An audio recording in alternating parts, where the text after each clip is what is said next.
Thanks for joining us for CBN News. Today, I'm Lori Johnson. Investigators suspect Chinese-sponsored hackers are responsible for the Anthem computer breach. That's according to Bloomberg. Anthem says more than 80 million personal records were stolen, and there are fears that other healthcare companies may have been compromised too. As Caitlin Burke reports, healthcare has become one of the top targets for hackers. Anthem, the nation's second largest health insurer, is the latest victim of a very sophisticated cyber attack. Some of the hackers now are so good, it's almost impossible in reality to keep them out. And on top of that, you don't know that they're in. Healthcare companies are the perfect target for hackers because of their massive stores of financial and medical information. Plus, health insurers and hospitals don't have the defenses that major financial or retail companies do, leaving the information more vulnerable to experienced hackers. What we're really afraid of in this scenario is that they didn't get credit card information, but they got social security numbers. Some other information that may have been compromised: birthdays, addresses, and employment details, all things that can be used for identity theft. Experts stress that this latest attack highlights the importance of cybersecurity planning. The economics of the attacks favor the attackers. The people that are defending the networks are constantly looking for new ways to go through and protect, and there are always arguments as to how much should we budget for different types of security countermeasures and how much is enough. Anthem says it plans to notify affected customers with letters and emails. They also plan to set up an information website and offer a credit monitoring service. Caitlin Burke, CBN News. The nationwide measles outbreak is growing. The latest cases involve 5 babies at a Chicago daycare center. That brings the total to over 100 in 14 states. Health officials thought measles was wiped out just 15 years ago. Nobody got it because everyone got the measles vaccine. Now, however, many people are choosing not to get vaccinated. Even though proof of vaccination is required to attend school or daycare, it's not strictly enforced. Measles is highly contagious. Although it is miserable, most people recover from it without any permanent health problems. This week, we learned that a group of Muslims in northern Texas has created what may be the first official Sharia law system in the U.S. The Sharia Tribunal is trying to reassure Americans it won't follow the harsh Islamic law practiced in Muslim countries, but critics say allowing Sharia in the U.S. will undermine U.S. laws and protections for Muslim victims, especially women and children. They point out the track record of what's already happened in Britain. In places like Britain, we've seen a separate court system take effect. You now have something like 87 different Sharia courts recognized by the British government that operate kind of in parallel with the courts of the English common law. In our country, we've both seen this kind of effort made, mostly through arbitration councils to this point, now this tribunal, but also an effort made to penetrate our actual own American court system. And this is very troubling. The Center for Security Policy has been researching Sharia efforts in the U.S. for years. Their studies have found dozens of cases where U.S. courts have allowed Sharia law to be used to determine the outcome. Boko Haram is on another killing rampage, this time in Cameroon. Dozens have been killed, more than 500 people are hurt. The militants are also burning churches. Officials say they're targeting young people who refuse to join their fight. The latest attack appears to be an act of revenge because earlier this week, 3 African nations launched an offensive against Boko Haram using aircrafts and ground troops. Thursday, German and French leaders met with the president of the Ukraine in hopes of negotiating a new peace plan. And today, those leaders are meeting with Russia's president. The diplomatic blitz comes amid fierce fighting that prompted Washington to consider providing the Ukrainian military with lethal weapons. More than 5,300 people have been killed since the conflict erupted in April. In India, police detained hundreds of Christians protesting a string of church attacks in New Delhi. Protesters blame the attacks on Hindu hardliners.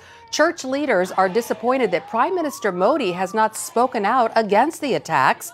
They say attacks on churches have increased since Modi's Hindu fundamentalist party won in national elections in May. Christians make up about 2.3% of India's population.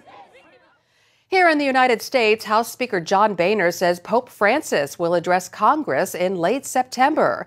He'll be the first pontiff to do so. The announcement comes on the heels of an annual event that's been happening since 1953, the National Prayer Breakfast. It's an opportunity for world leaders to come together and discuss religion and its impact on the world today.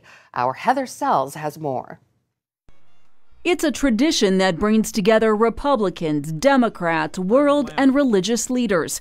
Some notable guests at this year's National Prayer Breakfast included the Dalai Lama and Ebola survivor Dr. Kent Brantley. It's the first time the president and the Dalai Lama have attended the same public event. China considers the Dalai Lama a threat because of his work to see his native Tibet free from Chinese rule. Jordan's King Abdullah canceled plans to attend the breakfast after the horrific murder of a Jordanian pilot by ISIS militants. President Obama was expected to focus his speech on the importance of religious freedom around the world. Instead, he spoke about how faith can be distorted and horrific acts done in the name of religion. From a school in Pakistan to the streets of Paris, we have seen violence and terror perpetrated by those who profess to stand up for faith, their faith. Profess to stand up for Islam, but in fact are betraying it. We see ISIL, a brutal, vicious death cult that, in the name of religion, carries out unspeakable acts of barbarism. The president went on to say that we must speak up against those who would misuse religion to justify oppression or violence. No God condones terror. No grievance justifies the taking of innocent lives or the oppression of those who are weaker or fewer in number. And so as people of faith, we are summoned to push back against those who try to distort our religion, any religion, for their own nihilistic ends. Mr. Obama made sure to stress that Islam is not the only religion that has inspired violence. And lest we get on our high horse and think this is unique to some other place, remember that during the Crusades and the Inquisition, people committed terrible deeds in the name of Christ. In our home country, slavery and Jim Crow all too often was justified in the name of Christ. The president has come under fire from pundits and on social media for that remark, while others say they're still waiting to see a strong U.S. response to ISIS. Heather Sells, CBN News. A South Carolina judge made a ruling this week about the breakaway Episcopal Diocese of South Carolina. The church can keep $500 million worth of property and assets. The decision came after a 2-year legal battle. It all started after the diocese left the Episcopal denomination to follow the Anglican tradition. CBN News spoke with Reverend Jim Lewis of the Diocese of South Carolina about the ruling. We didn't go after anyone asking for penalties or sanctions. We simply asked the court to confirm what we believed all along to be the truth, that we continue to be the Diocese of South Carolina, and our congregations in this diocese have a right to the property that we do ministry with and the names and identities that we have been doing ministry under for, in some places, close to 300 years. The conservative diocese broke with liberal Episcopal Church in 2012. They left over theological issues like the authority of Scripture and the ordination of gays. The Episcopal Church says it plans to appeal this latest ruling. A Missouri lawmaker is offering to pass legislation to exempt a tiny church from having to get its chairlift inspected every year. The Joplin Globe reports Representative Mike Kelly says forcing a tiny church to have its chairlift inspected every year is a true example of government stupidity. He's asking that it be exempted from mandatory inspections that cost more than $450 each. But Missouri's Department of Public Safety says state law clearly says no elevated or related equipment can operate without a state permit. Well, coming up, are you in the market for a microloan? See how micro-lending is trending in California's Silicon Valley and beyond. Many Americans dream of running their own small business, but the chances for success are slim. As Mark Martin explains, a microloan could turn their dreams into reality. When you think of microloans, images of workers in developing countries might come to mind, not people living in tech-savvy regions like California's Silicon Valley and beyond. However, microlending, which has helped the world's poverty-stricken for decades, is booming in these areas. It began on the principle that a little bit of financial advice and small sums of money at the right time can make a permanent and lasting change in someone's life. More than 3.4 million small businesses call California home. They employ half of the state's private sector workers. But get this, 45% of small businesses fail because they're not able to get the loan they need. A microloan can change that. Caitlin McShane works for California's Opportunity Fund, a leader in the national microfinance movement. Leader might be an understatement. Around 400 institutions handle microloans in the U.S. On average, they give out about 45 of them each year. In 2012 alone, Opportunity Fund provided a record 1,200 microloans. Amounts range from $2,500 to $100,000. What we do is invest in the dreams of entrepreneurs and students so that they can build a business or go to college.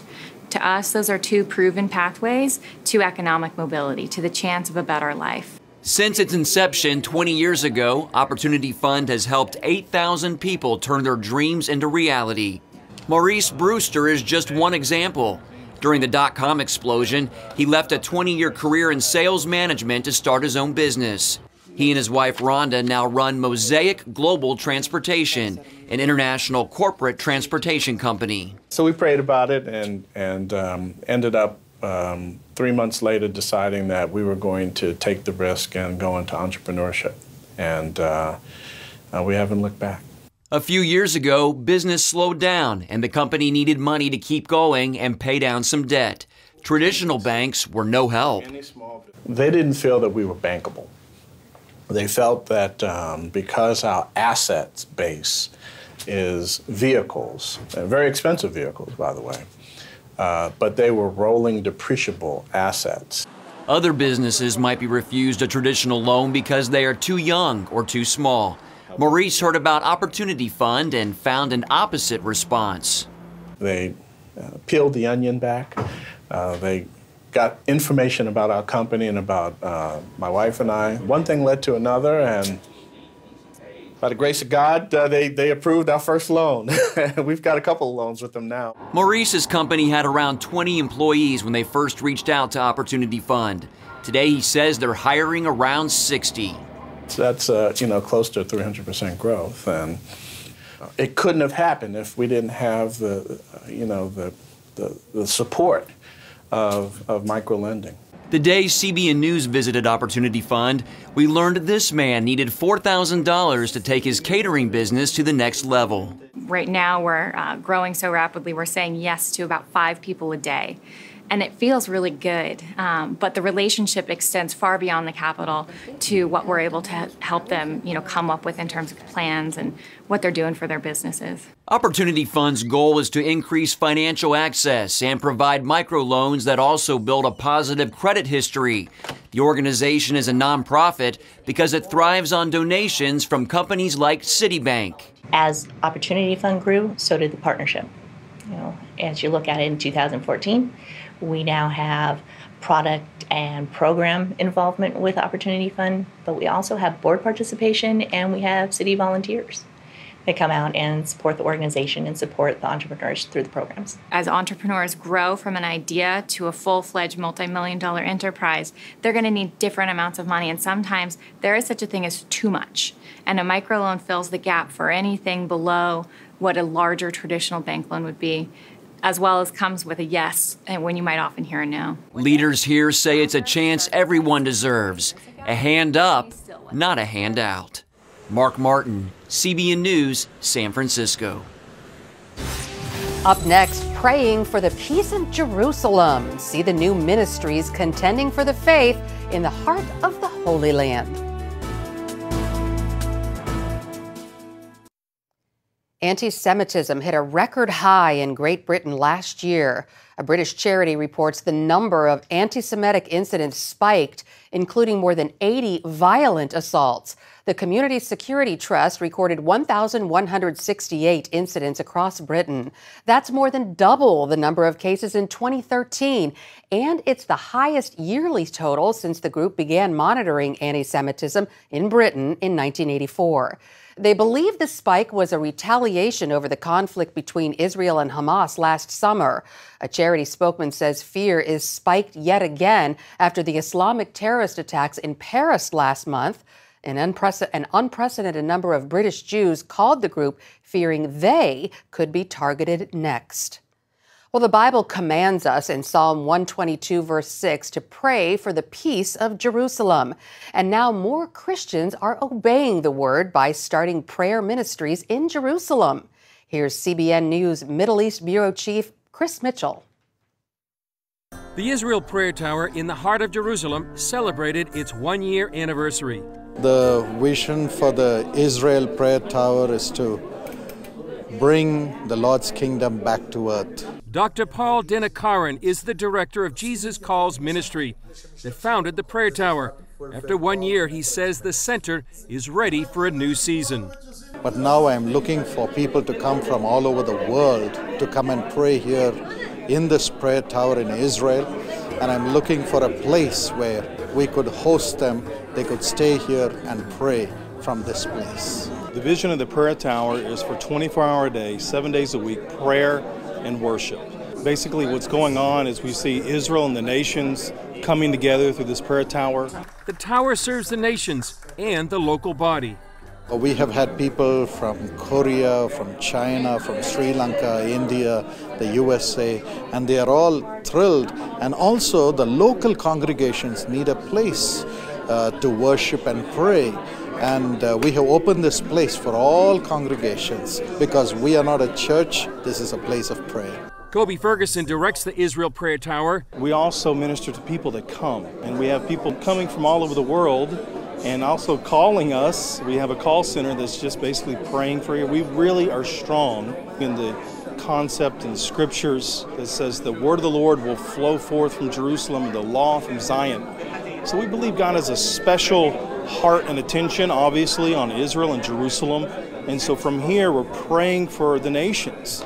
And we're seeing God supernaturally answer that. Ferguson says the Israel Prayer Tower is part of a growing movement of prayer for the peace of Jerusalem. I really believe since 1948, the eyes of the church worldwide are opening towards God's prophetic timetable, his plans for Israel. And I believe a big part of that is kind of all of a sudden the eyes being open to Psalm 122, that we should pray for the peace of Jerusalem, that all who love thee will prosper. And the Lord is showing the nations of the world, look, we can't really go much further without praying for Israel. Chris Mitchell, CBN News, Jerusalem. The weekend is here, so you may be looking for a little family-friendly entertainment. And here with our regular movie reviews is Bob Waliszewski from Plugged In Online. That's the entertainment review department at the Focus on the Family. Well, Bob, let's start with the SpongeBob movie. What'd you think? You know, surprisingly, I'm actually going to give it a pretty good score, a 4 out of 5 for family friendliness. The first one, there was just a little bit too much innuendo to be a thumbs up from me. But this one, not bad. It combines animation with live action. Essentially, SpongeBob and his pals from Bikini Bottom are facing the villainous Burger Beard, played by Antonio Banderas. He wants to steal away the recipe, the secret recipe for Krabby Patties, and of course it'll also change their life as they know it, and they're out to save the day. Some pretty good messages, actually: teamwork and friendship and self-sacrifice, and just some bathroom humor, as you might expect in a SpongeBob movie. That's a bit of a spoiler. So for fans, I'm not exactly saying go see it, but for fans, in kids and families that are already kind of fans, the movie's probably no reason to say, you can't go this weekend. All righty. Well, we've got the new sci-fi fantasy film Jupiter Ascending out in theaters. Obviously not a film for children, but what about more mature audiences? Well, Lori, I'll start with the entertainment value, something I usually don't talk much about when we come and talk about films here. But when I walked out of this film, and it's typical on a screening, there's always someone with a clipboard getting, what I thought. And Bob, what'd you think of this film? And I said, the CGI wasn't bad, but there was no story here. And I'm not the only one. I actually brought some Rotten Tomato. Other critics have said, here's a disappointing step backwards for the Wachowskis.